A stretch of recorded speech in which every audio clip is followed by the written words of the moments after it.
setelah Partai Demokrat, kali ini Partai Nasdem diterpa prahara internal. Tapi Surya Paloh tetap keras kepala demi tujuan besarnya. Dan akhirnya ramai-ramailah elit Nasdem mundur, menjadikan Nasdem kehilangan panglima-panglima terkuatnya. Dan mundurnya beberapa elit Nasdem ini diikuti dengan mundurnya ribuan kader dan pendukung Nasdem di banyak daerah. Sebenarnya isu itu lagi benar-benar hot banget ya, karena lagi diperbincangkan pada seluruh caleg semuanya yang ada di sini gitu. Tapi semangat ini semua menjadi sia-sia karena DPW menganggap apapun perjuangan kami ini tidak pernah mendapatkan satu penilaian khusus. Terutama kami menagih janji Ketua DPW bahwa Jabar 8 untuk pencalekan DPR RI kami dijanjikan nomor urut 1. Namun sampai sekarang ini tidak menjadi kenyataan, malah bocoran yang sudah A1 yang kami terima, kami diposisikan pada nomor urut 3. Oke? Nah, di saat kami mempertanyakan tentang menyangkut masalah nomor urut 3, di saat itu DPW lakukan rapat dan memutuskan saya boleh dipindahkan kepada posisi nomor urut 2 dengan catatan 3,5 miliar harus disiapkan kompensasinya. Satu yang membuat kekecewaan karena tidak sesuai dengan marwah partai apa yang disampaikan oleh Ketua Umum bahwa Nasdem tanpa mahar.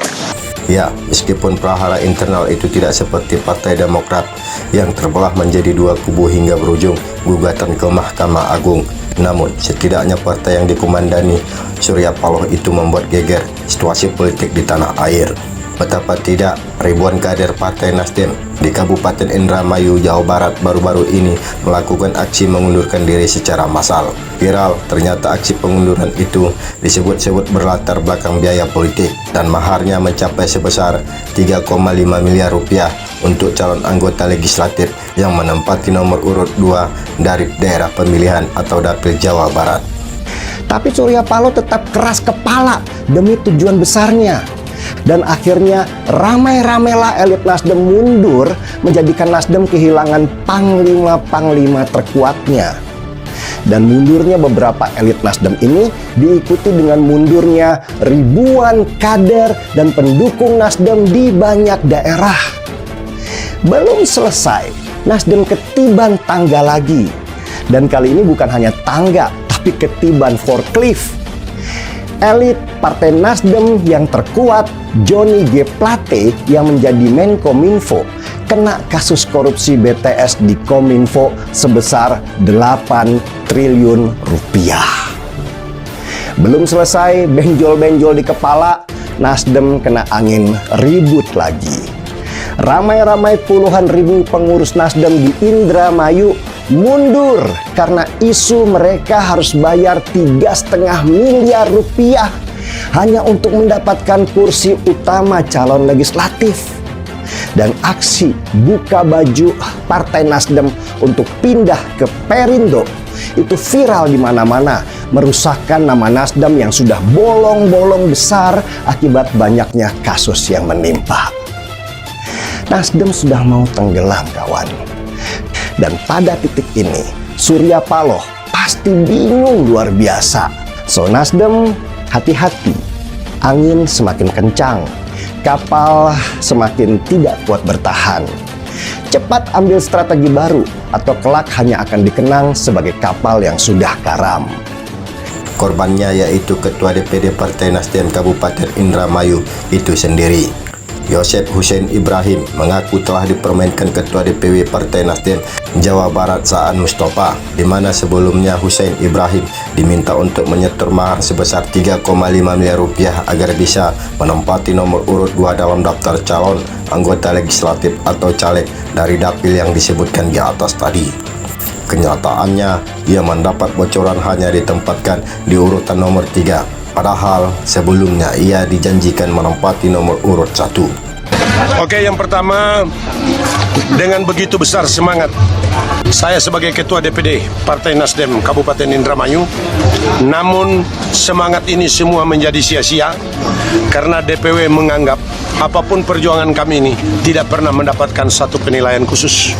Terutama kami menagih janji Ketua DPW bahwa Jabar 8 untuk pencalekan DPR RI kami dijanjikan nomor urut 1. Namun sampai sekarang ini tidak menjadi kenyataan, malah bocoran yang sudah A1 yang kami terima, kami diposisikan pada nomor urut 3. Oke? Nah, di saat kami mempertanyakan tentang menyangkut masalah nomor urut 3, di saat itu DPW lakukan rapat dan memutuskan saya boleh dipindahkan kepada posisi nomor urut 2 dengan catatan 3,5 miliar harus disiapkan kompensasinya.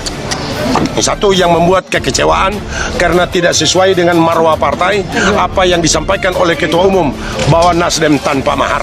Betul tidak? Oke. Yang kedua, sedikit membuat goncangan buat kami yang ada di daerah. Kami dengan penuh semangat gerakan perubahan untuk memberikan suatu perubahan yang tidak baik menjadi baik, yang baik menjadi yang terbaik untuk bangsa. Tapi kenyataannya Dewan Pimpinan Pusat sendiri dilanda oleh musibah yang namanya korupsi, yang merupakan salah satu musuh perang terbesar buat rakyat Indonesia, yaitu korupsi yang begitu besar. Ya, kalau saya mengklaim atas nama saya Ketua DPD, saya mengklaim kami kurang lebih 120.000 anggota yang ada di Nasdem ini mengundurkan diri. Ya, kami merasa bersyukur dan berterima kasih kepada Allah. Ternyata kami dibuang bagaikan sampah. Kenyataan Allah menunjukkan jalan lain. Dan perlu diketahui, dengan penuh semangat kami, dengan penuh kejujuran kami, dan keyakinan kami, kami terpaksa melihat waktu yang sudah sangat pendek dalam soal menyangkut pencalekan, ya, maka kami datang ke Perindo. Alhamdulillah Perindo sangat tanggap dan mau menerima kami dengan baik. Disinilah kami menganggap bahwa ini bukan merupakan satu kepercayaan sia-sia buat kami. Dan kami berkeyakinan bahwa 2024 mengatasnamakan Perindo, insya Allah kita mempunyai kursi yang signifikan untuk Kabupaten Indramayu. Dari persoalan mahar itu pula, ribuan para kader Partai Nasdem di daerah itu kemudian melakukan aksi perlawanan dengan mengundurkan diri dan mencopot atribut partai. Terlebih lagi, permintaan setoran biaya politik yang terlalu mahal itu dianggap mereka tak lagi sejalan atau bahkan berseberangan dengan apa yang dielu-elukan oleh Surya Paloh selaku Ketua Umum Partai Nasdem yang kerap menyebutkan politik tanpa mahar.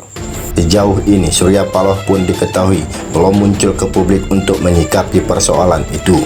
Tentunya dengan adanya persoalan itu, elektabilitas Partai Nasdem belakangan ini disebut-sebut bisa merosot atau bahkan eksistensinya sebagai partai politik bisa diambang kehancuran. Dan puncaknya, ribuan para kader partai itu secara massal pula mengalihkan arah politiknya untuk pindah ke Partai Perindo. Sebenarnya isu itu lagi benar-benar hot banget ya, karena lagi diperbincangkan pada seluruh caleg semuanya yang ada di sini gitu. Tapi tercatat ada sekitar 120.000 kader Partai Nasdem yang tersebar di 31 kecamatan wilayah Indramayu dan 20 kecamatan wilayah Cirebon mengundurkan diri dan siap bertarung memenangkan kontestasi politik pada pemilu 2024 mendatang.